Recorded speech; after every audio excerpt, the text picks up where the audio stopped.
സഹോദരങ്ങളെ, നമ്മുടെ കർത്താവായ യേശു ക്രിസ്തുവിന്റെ പരിശുദ്ധമായ നാം വാഴ്ത്തപ്പെടുമാറാകട്ടെ. അനുഗ്രഹീതമായ മറ്റൊരു ദിനം കൂടി നമ്മുടെ ജീവിതത്തിലേക്ക് പിതാവ് ദാനമായി നൽകിയിരിക്കുക. ഈ മനോഹരമായ പ്രഭാതത്തിൽ ഒരു വീക്കെൻഡാണ്, ഈ ആഴ്ചയുടെ അവസാന ദിവസം. നമുക്ക് കർത്താവിന്റെ സന്നിധിയിൽ സന്തോഷത്തോടെ സ്തോത്രം മഹത്വം കരയേറ്റിക്കൊണ്ട് നമുക്ക് പ്രാർത്ഥിക്കാം. സ്തോത്രം, ഈ പ്രഭാതം അനുഗ്രഹവും ഐശ്വര്യ സമ്പൂർണ്ണമാക്കി കർത്താവ് നമ്മുടെ തീർക്കട്ടെ. നമ്മുടെ വഴികളിലൊക്കെയും അവൻ തന്റെ പുഷ്ടിയെ പൊഴിക്കുന്നതാകട്ടെ. നമ്മൾ ഈ വർഷം ആരംഭത്തിലെടുത്ത വാഗ്ദത്തം പോലെ നിന്റെ പാതകൾ പുഷ്ടി പൊഴിക്കുന്നതാക്കി തീർക്കും. നന്മകൾ കൊണ്ട് അലങ്കരിക്കുന്ന ഒരു സംവത്സരമായി നിന്റെ സംവത്സരം തീരും. ആ വിശ്വാസത്തോടെ സ്തോത്രം നമുക്ക് ഇന്ന് പ്രഭാതത്തിൽ പ്രാർത്ഥിക്കുമ്പോൾ പാതകൾ പുഷ്ടി പൊഴിക്കട്ടെ. ആമേൻ. യേശുവിന്റെ നാമത്തിൽ ഞാൻ അനുഗ്രഹിക്കുക. പ്രഭാതം എന്നെ കാണുന്ന പ്രിയ സഹോദരങ്ങളെ, സ്തോത്രം. നമുക്ക് ഒരു വചനം വായിച്ച് നമുക്ക് പ്രാർത്ഥിക്കാൻ ആഗ്രഹിക്കുന്നു. യോഹന്നാൻ എഴുതിയ 3-ാമത് ലേഖനത്തിന്റെ 1-ാമത് വാക്യത്തിന്റെ 11-ാമത് വാക്യമാണ്.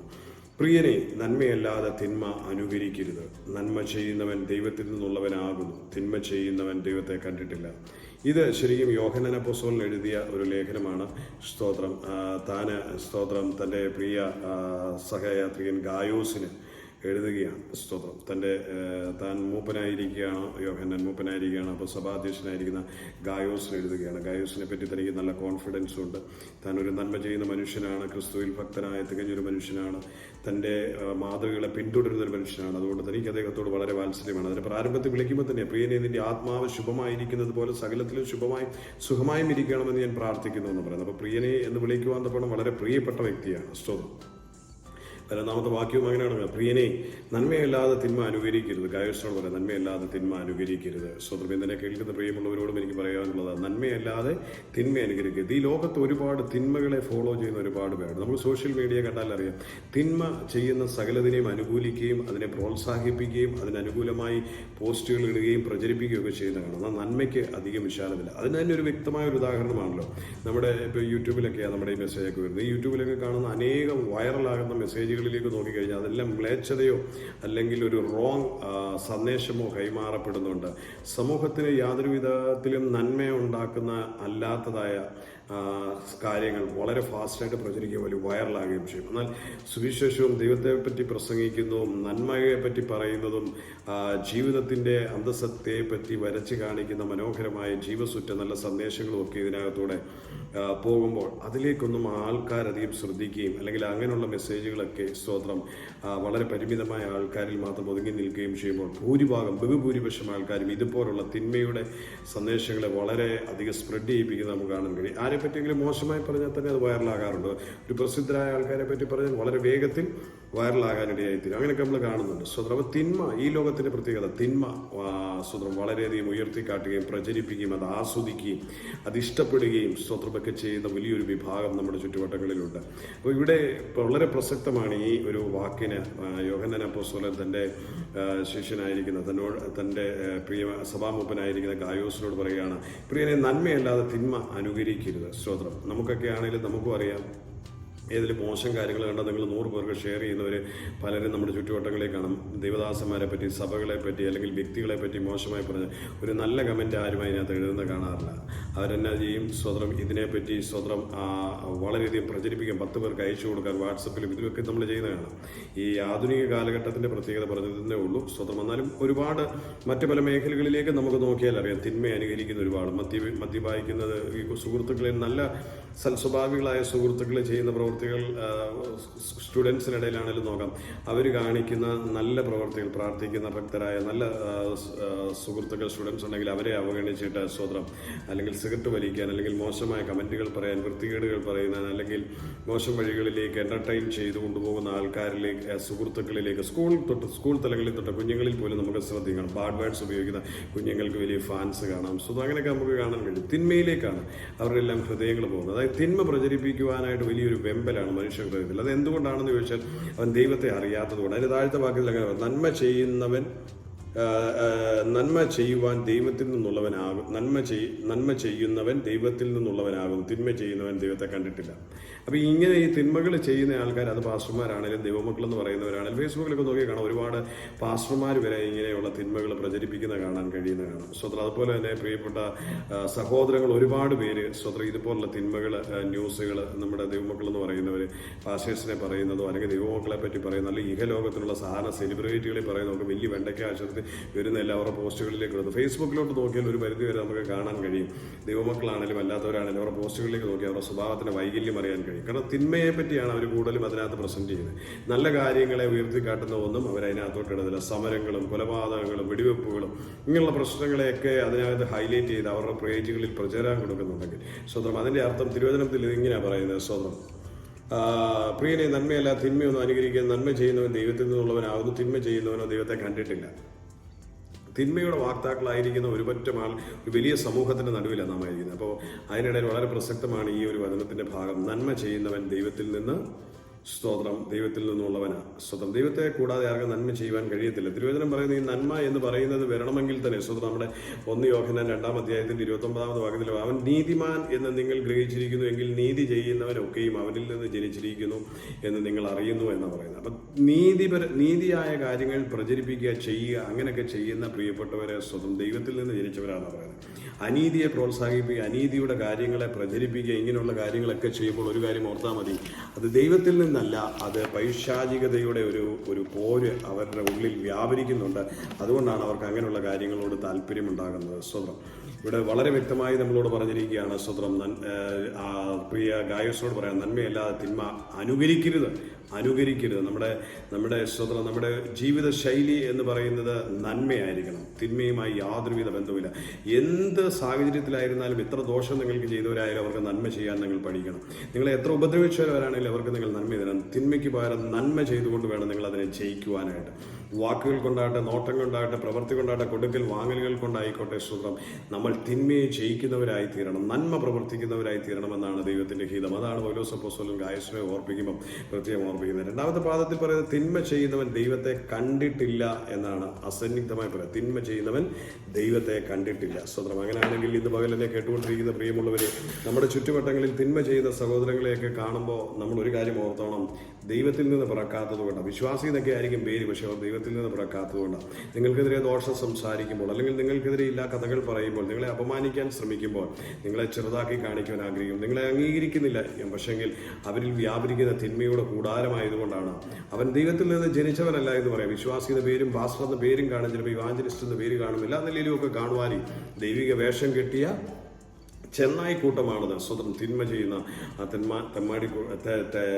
ചെന്നായിക്കൂട്ടങ്ങളാണ്. സ്വതന്ത്രം ദൈവത്തിന് മഹത്വം. സ്വതന്ത്രം ഞാൻ വളരെ വേഗത്തിൽ മുൻപോട്ട് പോയി അവസാനിപ്പിക്കുകയാണ്. സ്വതന്ത്രം തിരുവചനം പറയുന്നത് സങ്കീർത്തനങ്ങളുടെ പുസ്തകം 37-ാം അധ്യായത്തിന്റെ 27-ാമത്തെ വാക്യത്തിൽ പറയുന്നത്, ദോഷം വിട്ടൊഴിഞ്ഞ് ഗുണം ചെയ്യുക, എന്നാൽ നീ സദാകാലത്തും സുഖമായി വസിക്കുമെന്നാണ് പറഞ്ഞത്. സുഖമായി വസിക്കും. അത് തിന്മയെ വിട്ടൊഴിഞ്ഞിട്ട് നന്മ ചെയ്യുന്ന പ്രിയമുള്ളവർക്കുണ്ടാകുന്ന പ്രത്യേക സുഖമായ ഒരു വാസം. എന്നെ കേൾക്കുന്ന പ്രിയ സഹോദരങ്ങളെ, സുഖകരമായി വസിക്കാൻ നിങ്ങൾ ആഗ്രഹിക്കുന്നെങ്കിൽ തിന്മ വെടിയുക, ദോഷം വെടിയുക, നന്മ ചെയ്ത് ശീലിക്കുക. സ്വതന്ത്രം നിങ്ങളാകാവുന്നത് വിധം പോലെ നിങ്ങൾ സകലവർക്കും നന്മ ചെയ്യുന്നവരാകണം. ദൈവമക്കളെന്നില്ല, സകലവിധ വിഭാഗങ്ങൾക്കും, ജാതികളായിക്കോട്ടെ, ലോകപ്രകാരമുള്ള മക്കളെ ആർക്കും സ്വന്തം ദോഷം ചെയ്യാതെ നന്മ ചെയ്യുന്നവരാകണം.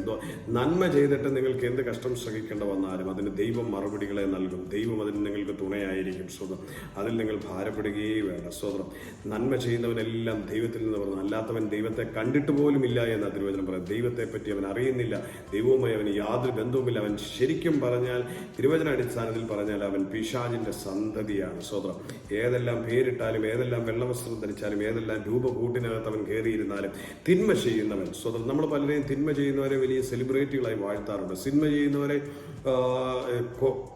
കൊലവരെയും നടത്തുന്നവർക്ക് വലിയ ആരാധകരുള്ള ഒരു കാലഘട്ടമാണ്. സ്വതം ഓർത്ത് നോക്കുക, പിശാച് എത്രയധികമായി വിളച്ചിലിറക്കുന്നു സമൂഹത്തിലേക്കെന്ന് നോക്കുക. സ്വതം ഇന്ന് റോങ് പേഴ്സൺസിന് ഭയങ്കര സ്വതം ഒരു സെലിബ്രിറ്റി സ്വതം സ്റ്റാറ്റസ് ഉണ്ടായി വരുന്നൊരു കാലഘട്ടമാണ് നാം നിൽക്കുന്നത്. എന്നാൽ നന്മ ചെയ്യുന്നവരെ സ്വതം ഇന്ന് വികൃതമാക്കി കളഞ്ഞിരിക്കലോ, നന്മ മരമെന്നൊക്കെ വിളിച്ചത് വികൃതമാക്കിക്കൊണ്ടിരിക്കുക.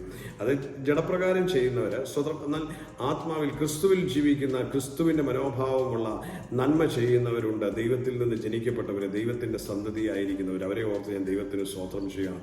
അവരുടെ ജീവിതത്തെ പറ്റി തിരുവചനം പറയുകയാണ്. സ്വതന്ത്രം എന്നാൽ നീ സദാകാലവും സുഖമായി വസിക്കും. സുഖമായി വസിക്കുക. സുഖമായി വസിക്കുവാൻ ആഗ്രഹിക്കുന്ന ആരെങ്കിലും ഉണ്ടെങ്കിൽ ഇന്നൊരു കാര്യം ഓർത്തോ, യോഹന്നാൻ അപ്പോസ്തലൻ ഗായോസിനോട് പറഞ്ഞതുപോലെ, സ്തോത്രം, നീ തിന്മ അനുകരിക്കരുത്, നന്മ ചെയ്യുക, ദൈവത്തിൽ നിന്ന് നീ ജനിച്ചിരിക്കുന്നല്ലോ. സ്തോത്രം. ഇന്ന് പകൽ നമുക്ക് ആകാവുന്നത് പോലെ സകലർക്കും നന്മ ചെയ്യുന്നവരാകട്ടെ. വാക്കുകൊണ്ടും പ്രവൃത്തി കൊണ്ടും എല്ലാ കൊടുക്കൽ വാങ്ങലുകളിലുമെല്ലാം മറ്റുള്ളവർക്ക് നന്മയാകുന്നതിനെ പറ്റി ചിന്തിക്കണം. മറ്റുള്ളവർക്ക് ദോഷമായി ചിന്തിക്കുക. നിങ്ങളുടെ മുമ്പിൽ പ്രത്യക്ഷത്തിൽ മറ്റൊരാളുടെ ദോഷവശങ്ങൾ കേട്ടു, മോശവശങ്ങൾ കേട്ടു, നിങ്ങളത് പ്രചരിപ്പിക്കരുത്. കാരണം ദൈവം അത് പറയുന്നില്ല, ദൈവം അത് ആഗ്രഹിക്കുന്നില്ല. നീ ദൈവത്തിൽ നിന്ന് ജനിച്ചതായതുകൊണ്ട് നിനക്ക് നന്മ പറയാനും നന്മ പ്രചരിപ്പിക്കുവാനും സ്വതന്ത്രം ദൈവം നിന്നിൽ നിന്ന് ആഗ്രഹിക്കുന്നത്. സ്വതന്ത്രം അത് ലോകത്ത് സാമൂഹിക തിന്മയാണല്ലോ. ഞാനതിനു വേണ്ടി നിൽക്കണം, നിങ്ങളതിനു വേണ്ടി നിൽക്കണ്ട. സ്വർഗം നിങ്ങൾക്ക് പകരമായി അവിടെ സംസാരിക്കേണ്ടത് സംസാരിച്ചോ. പലരും ഇന്ന് സമൂഹ ഉദ്ധാരകരാണ്, അല്ലെങ്കിൽ പലരും മറ്റുള്ളവരുടെ പ്രശ്നങ്ങളിൽ അനാവശ്യമായി കടന്ന് ദൈവമക്കളെന്ന് പറയുന്നവർ എന്നിട്ട് അതിനെ സ്വതന്ത്രം പ്രചാരം കൊടുത്ത് മനസ്സിന് ആനന്ദം കണ്ടെത്തുകയാണ്. സ്വതന്ത്രം അത് തിന്മയുടെ കൂടാരമാണ്. സ്വതന്ത്രം അങ്ങനെയുള്ളവരെ തിരിച്ചറിയുക, ദൈവത്തിൽ നിന്നല്ല എന്ന് ഇങ്ങനെയുള്ള പ്രവർത്തികളിലൂടെ തിരിച്ചറിയുക. നന്മ ചെയ്യുന്നവനെ കണ്ടാൽ അവൻ ദൈവത്തിൽ നിന്ന് പിറന്നവനാണെന്ന് ഓർത്തോളം. ദൈവ പൈതലായിരിക്കണം, രക്ഷിക്കപ്പെട്ട ദൈവവുമായി ബന്ധത്തിൽ നിൽക്കുന്ന ഒരു പൈതൽ നന്മ ചെയ്യുന്നവനെ കണ്ടു കഴിഞ്ഞാൽ അവനെ ഓർത്തോളം അവൻ ദൈവത്തിൽ നിന്ന് ജനിച്ചതാണ്. അല്ല അതിനെതിരെ ഏഷണി പറയുകയും പരദൂഷണം പറയുകയും സ്വതന്ത്രം സകല തിന്മയും മറ്റുള്ളവരെ പറ്റി കുറ്റവും കുറവും പറഞ്ഞ് നടക്കുന്നവനെ ഓർത്താൽ അവൻ ദൈവവുമായിട്ട് ഒരു ബന്ധവുമില്ലാത്തവനാണ്. ദൈവത്തിൽ നിന്ന് വേറെന്നോ വാസം ഉണ്ടെന്ന് പറഞ്ഞാൽ പോലും അവൻ ദൈവത്തെ കണ്ടിട്ടില്ല എന്ന് തിരുവചനത്തിൽ പറയുകയാണ്. ഗായോസിനോട് പറയുമ്പോൾ പറയാം, തിന്മ ചെയ്യുന്നവൻ ദൈവത്തെ കണ്ടിട്ടില്ല. സ്വതം ദൈവത്തെ കണ്ടിട്ടില്ല, ദൈവത്തെ അവൻ അറിയുന്നില്ല, ദൈവവും അവനെ അറിയുന്നില്ല. സ്വതം ഇന്ന് പകൽ എന്നെ കേൾക്കുന്ന പ്രിയമുള്ളവരെ, നിങ്ങൾ ചുറ്റുവട്ടങ്ങളിലൊക്കെ ഒന്ന് കണ്ണോടിച്ചു കൊടുക്കുക. നിങ്ങൾ ദൈവിക ശുശ്രൂഷ നിൽക്കുന്നവരിലേക്ക് കണ്ണോടിച്ചൊന്ന് നോക്കാം. അവരിൽ ആരുണ്ട് തിന്മ പ്രചരിപ്പിക്കുന്നവരാരുണ്ട്? അങ്ങനെ ഉണ്ടെങ്കിൽ അവർ സ്വതം ദൈവത്തെ കണ്ടിട്ട് പോലുമില്ല, ദൈവത്തിന് ജനിക്കാത്തവരാ. നന്മ ചെയ്യുന്ന നിഷ്കളങ്കരായിട്ടുള്ള ഒരു കമാന്നൊരക്ഷരം പോലും മറ്റുള്ളവർക്കെതിരെ ദോഷം പറയാതെ ജീവിക്കുന്ന ദൈവവൃത്തിന്മാരോ ദൈവമക്കളെ കണ്ടെങ്കിൽ നിങ്ങൾ ഒരു കാര്യം ഓർക്കണം, അവർ ദൈവത്തിൽ നിന്ന് പിറന്നവരാ. അവരെ നിങ്ങൾ ചേർത്ത് പിടിച്ചോണം, അവരോട് ചേർന്ന് നടന്നോണം. നിങ്ങളുടെ ജീവിതത്തിൽ അനുഗ്രഹമായി തീരും. നമുക്ക് കണ്ണുകളെ അടയ്ക്കാൻ നമുക്ക് പ്രാർത്ഥിക്കാം. സ്തോത്രം. സ്വർഗത്തിൽ നിന്ന് ദൈവത്തിൽ നിന്ന് ജനിച്ചവരൊക്കെയും നന്മ ചെയ്യുന്നവരായിരിക്കും. ഗായോസിനോട് പറഞ്ഞതുപോലെ നന്മയെ അനുകരിക്കാം. നമുക്കും നന്മയെ അനുകരിക്കുന്നവരാക്കി തീർക്കാം. തിന്മയെ തള്ളി നന്മയെ അനുകരിക്കുന്നവരാ. നമ്മുടെ കർത്താവാണ് ഏറ്റവും വലിയ നന്മ എന്ന് പറയുന്നത്. സ്വർഗസ്ഥനായ പിതാവ് നമുക്ക് നൽകിയ ഏറ്റവും വലിയ നന്മയാണ്. ആ നന്മയായ ക്രിസ്തുവിനെ അനുകരിക്കുന്നവരായി നമുക്ക് തീർക്കാം. തന്നെ പിടിച്ചു കെട്ടാൻ വന്നവന്റെ കാതറുത്തപ്പോൾ ആ കാതൊട്ടിച്ച് സൗഖ്യമാക്കി കൊടുത്തുകൊണ്ട് പത്രോസിനോട് അരുതേ എന്ന് പറഞ്ഞ് വാളെടുക്കുന്നവൻ വാളാരെ എന്ന് പറഞ്ഞ് ശാസിച്ച നല്ല ദൈവം. സ്വതം. അതേ ഒരു ചികിട തടിച്ചപ്പോൾ മറു ചികിട്ട് കാണിച്ചു കൊടുത്ത നല്ല ദൈവം. സ്വതം. ശത്രുവിനെ സ്നേഹിക്കാൻ പഠിപ്പിച്ച ദൈവം. സ്വതം. നമ്മുടെ കർത്താവ് അവൻ നന്മയുടെ ഉറവിടമാണ്, നന്മയുടെ മാതൃകയാണ്. അവനെ അനുകരിക്കുന്നവരായി തീരാം. അതുകൊണ്ട് തിരുവചനത്തിൽ പറയുന്ന പ്രിയനെ നന്മയല്ലാതെ തിന്മയെ അനുകരിക്കരുത് എന്ന് പറഞ്ഞാൽ യേശു ക്രിസ്തുവിനെ അനുകരിച്ചോളാനാണ് പറഞ്ഞത്. സ്വതം. എന്നെ കേൾക്കുന്ന പ്രിയമുള്ളവർ, യേശുവിനെ അനുകരിക്കുക, യേശുവിന്റെ സ്വഭാവം അനുകരിക്കുക, യേശുവിന്റെ വാക്കുകൾ അനുസരിക്കുക, അനുകരിക്കുക. യേശു എങ്ങനെയായിരുന്നു അങ്ങനെ അനുകരിക്കാൻ ശ്രമിക്കുന്നവരായി തീരാം. അതെ, നമ്മുടെ റോൾ മോഡൽ ക്രിസ്തുവിനെ അനുകരിക്കുന്നവരായി നമുക്ക് തീരാം. അതെ, തിന്മയെ വിട്ടൊഴിഞ്ഞുകൊണ്ട് നന്മയായ ക്രിസ്തുവിനെ അനുകരിക്കുന്നവരായി നമുക്ക് തീർക്കാം. അങ്ങനെ നമ്മളെ ലോകം ദൈവമക്കളെന്ന് കാണുവാനിടയായി തീരും. നിങ്ങൾക്ക് സ്വർഗത്തിൽ പ്രതിഫലവും വലുതായിരിക്കും. അല്ലാതെ ആര് നിങ്ങളുടെ ചുറ്റുവട്ടങ്ങളിൽ കണ്ടാലും നിങ്ങൾ ഒരു കാര്യം ഓർത്തണം, അത് ദൈവത്തെ അറിയുന്നവരല്ലെന്നാണ് പറഞ്ഞത്, അറിയാത്തവരെന്നാണ് പറഞ്ഞത്. സ്വന്തം വാക്യത്തിൽ പറയാണ്, സ്വന്തം തിന്മ ചെയ്യുന്നവൻ ദൈവത്തെ കണ്ടിട്ടില്ല എന്ന് പറഞ്ഞാൽ ക്രിസ്തുവിനെ അവൻ അറിയുന്നില്ല, ക്രിസ്തുവിനെ കണ്ടിട്ടില്ല. ക്രിസ്തുവിനെ കണ്ടവന് തിന്മ ചെയ്യാൻ കഴിയത്തുമില്ല. സ്വന്തം. അപ്പോൾ ക്രിസ്തുവിനെ പ്രസംഗിക്കുന്നതെന്നൊക്കെ പറഞ്ഞ് പ്രസംഗമൊക്കെ നടത്തുന്നുണ്ടെങ്കിലും അവർക്ക് ദൈവവുമായി ഒരു ബന്ധവുമില്ലാത്തവർ. അതുകൊണ്ടാണല്ലോ അവർ ദോഷം ചെയ്യുന്നത്, ദോഷം പറയുന്നത്. സ്വന്തം. നമുക്കറിയാം, ഞാനത് പ്രത്യേകിച്ച് ആരെയും എടുത്തു പറയുകയോ അല്ലെങ്കിൽ അതിൻ്റെ സ്വഭാവത്തിൻ്റെ വൈശിഷ്ട്യങ്ങളൊന്നും എക്സ്പ്ലെയിൻ ചെയ്യാനുള്ള സമയമില്ല. ഒരു വലിയ മെസ്സേജിനുള്ളിലായിരുന്നു പറയായിരുന്നു ആരൊക്കെയാണ് ഏതൊക്കെ രീതിയാണെന്നുള്ളത് നമുക്ക് പറയായിരുന്നു. ആ രീതിയുള്ള ആൾക്കാരെ കാണുമ്പോൾ അറിയാം അവരൊരിക്കലും മറ്റുള്ളവരെ പറ്റി ഏഷ്ടി പറയുന്നവൻ, മറ്റുള്ളവനെ പറ്റി പ്രചാരം നടത്തുന്നവൻ, മറ്റുള്ളവനെതിരെ സംസാരിക്കുന്നവൻ, മറ്റുള്ളവനെ ചവിട്ടി താഴ്ത്താൻ ശ്രമിക്കുന്നവൻ തിന്മയാണ്. അവൻ ദൈവത്തിൽ നിന്ന് ജനിച്ചവനല്ല. സ്വതം. സഭയിൽ കലക്കമുണ്ടാക്കുന്നവൻ, സഭ വിരിച്ചു കളയുന്നവൻ, സ്വതം കൂട്ടുകാരനെ താഴ്ത്തി കെട്ടുന്നവൻ, അപമാനിക്കുന്നവൻ, ശുശ്രൂഷയിലായിരുന്നുകൊണ്ട് മറ്റുള്ളവർക്ക് ഉപദ്രവവും ഏഷണിയും കുത്തുവാക്ക് പറയുകയും കുത്തിപ്രസംഗിക്കുകയും ചെയ്ത് സഭയിൽ നിന്ന് വിശ്വാസി കളയുന്ന ദൈവദാസന്മാർ ഏത് നിലയിലായിക്കോട്ടെ, എവിടെയായിരുന്നാലും അതെല്ലാം തിന്മയാണ്. ദൈവത്തെ അറിയാത്ത ജനത. ക്രിസ്തുവിനെ അറിഞ്ഞവൻ സ്നേഹത്തിന്റെ രൂപമാണ്, അവൻ നന്മയുടെ അടയാളമാണ്, നന്മയെ അനുകരിക്കുന്നവനാണ്. ക്രിസ്തുവിനെ അറിഞ്ഞവൻ ക്രിസ്തുവിനെ അനുകരിക്കുന്നവനായി തീരും. കർത്താവിന് മഹത്വം. നമുക്ക് കണ്ണുകളെ അടയ്ക്കാൻ പ്രാർത്ഥിക്കേണ്ടത്. കരുണാസമ്പന്നനായ സ്വർഗീയ പിതാവേ, ഞങ്ങളുടെ പുത്രൻ ഞങ്ങളുടെ രക്ഷകമായ യേശുവിന്റെ നാമത്തിൽ തിരുസന്നിധിയിൽ കടത്തുക. ഇതിനെ കേൾക്കുന്ന പ്രിയ സഹോദരങ്ങൾക്കായി പ്രാർത്ഥിക്കുന്നു. ഈ വീക്കെൻഡ് കർത്താവ് ഞങ്ങളുടെ ജീവിതത്തിൽ ഏറ്റവും അനുഗ്രഹവും മനോഹരവുമായി തീരട്ടെ. കൃപയുടെ കരങ്ങളിലേക്ക് ഓരോ പ്രിയപ്പെട്ടവരെ അവരുടെ ദുഃഖങ്ങൾക്കും ഭാരങ്ങൾക്കും വിരാമമാകട്ടെ. ക്രിസ്തുവിന്റെ മാർഗോട് ചേർന്ന് വന്ന് അവിടുന്ന് നന്മകളെ പ്രാപിക്കുന്നവരായി കർത്താവെ ദൈവത്തോട് ചേർന്ന് വന്ന് ക്രിസ്തുവിനെ അനുകരിക്കുന്നവരായി മുന്നേറുവാൻ കർത്താവ് കൃപ കൊടുക്കണമേ. ഉള്ളങ്കരങ്ങളിലേക്ക് ഓരോ പ്രിയപ്പെട്ടവരെയും തരികയാണ്. യേശു ക്രിസ്തുവിന്റെ നാമത്തിൽ അനുഗ്രഹിക്കുകയാണ്. അഭിഷേകവും ശക്തിയാലും പുതുവർഷം കർത്താവെ ബലത്തോടെ നടക്കുവാൻ കൃപ കൊടുക്കണമേ. ഉള്ളങ്കരങ്ങളിൽ ഏൽപ്പിച്ച് ഓരോരുത്തർക്കുമായി പ്രാർത്ഥിക്കുന്നു. അനുഗ്രഹിക്കുന്നു. ദൈവമഹത്വം കണ്ട് ആസ്വദിക്കുന്ന ഒരു പകൽക്കാലമായി തീരട്ടെ. ഈ പകൽ അനുഗ്രഹ സമ്പൂർണ്ണതയുടേതാകട്ടെ. ജയോത്സവത്തിന്റെ പകലാകട്ടെ. ക്രിസ്തുവിനോട് ചേർന്നുള്ള ജീവിതത്തിന്റെ പകൽക്കാലമായി തീരട്ടെ. വലിയ സ്വപ്നങ്ങൾ സഫലമാക്കുന്ന ആഴ്ചകളും മാസങ്ങളുമായി മുൻപോട്ടുള്ള മാസങ്ങൾ തീരട്ടെ. എന്നെ കാണുന്നവരെ കർത്താവ് ഒരിക്കൽ കൂടി അനുഗ്രഹിക്കുക. പിതാവിന്റെയും പുത്രന്റെയും പരിശുദ്ധാത്മാവിന്റെയും നാമത്തിൽ എക്സാമുകളുമായി ബന്ധപ്പെട്ട് നിൽക്കുന്ന കുഞ്ഞുങ്ങളെ ഞാൻ അനുഗ്രഹിക്കുക. ഒരു ബുദ്ധിയും ജ്ഞാനവും കൂടെ കിട്ടെ. കർത്താവെ ജോലിക്കായി തേടുന്നവർക്ക് പൊതുവാതിലുകൾ തുറന്നു കൊടുക്കേണ്ടതിനായി പ്രാർത്ഥിക്കും. കുടുംബങ്ങളിൽ സമാധാനം വാഴേണ്ടതിനായി പ്രാർത്ഥിക്കും. ഭാര്യ-ഭർത്തൃ ബന്ധങ്ങൾ അനുഗ്രഹമാകേണ്ടതിനായി പ്രാർത്ഥിക്കുന്ന കർത്താവെ മുറിവുകൾ കെട്ടട്ടെ, ഭാരങ്ങൾ അലിഞ്ഞു മാറട്ടെ. ഉള്ളംകരങ്ങളിൽ തരുന്ന പിതാവ് പ്രാർത്ഥനകൾക്കായി സ്തോത്രം. ഇൻ ജീസസ് നെയിം ആമേൻ, ആമേൻ, ആമേൻ. കർത്താവ് എല്ലാവരെയും ഐശ്വര്യമായി അനുഗ്രഹിക്കട്ടെ. മുഴുമഹത്വം കർത്താവിന്. നാളെ പ്രഭാതം വീണ്ടും നമുക്ക് ഒരുമിച്ച് കൂടി ദൈവത്തെ മഹത്വപ്പെടുത്തുവാൻ ഞായറാഴ്ച സ്വതം കർത്താവ് നമ്മളെ സഹായിക്കും. ഇന്ന് രാത്രി നമ്മുടെ കുടുംബ പ്രാർത്ഥനയിൽ ജോയിൻ ചെയ്യാൻ താല്പര്യമുള്ളവർ ഓൺലൈനിൽ സൂമിൽ ജോയിൻ ചെയ്യണമെന്ന് ഓർപ്പിക്കുന്നു. നമ്മുടെ യൂട്യൂബ് ലിങ്ക്, നമ്മുടെ സൂം ലിങ്ക് സ്വതം ഇതിനടിയിൽ കിടക്കുന്ന വാട്സപ്പ് നമ്പറിൽ നിങ്ങൾ ടെക്സ്റ്റ് ചെയ്താൽ തരാം. കർത്താവ് നിങ്ങളെ അനുഗ്രഹിക്കട്ടെ. പ്രാർത്ഥനയിൽ പ്രത്യേകം പരസ്പരം നമുക്ക് ഓർക്കാം. ബലത്തോടെ ആയിരിക്കാം. ജയോത്സവമായി നടത്തുന്ന ക്രിസ്തുവിനെ സ്തോത്രം ചെയ്യാം. സ്തോത്രം, സ്തോത്രം. God bless you. Love you. Dear all. നിങ്ങളുടെ പ്രിയ സഹോദരൻ മനോജ് മാത്യു.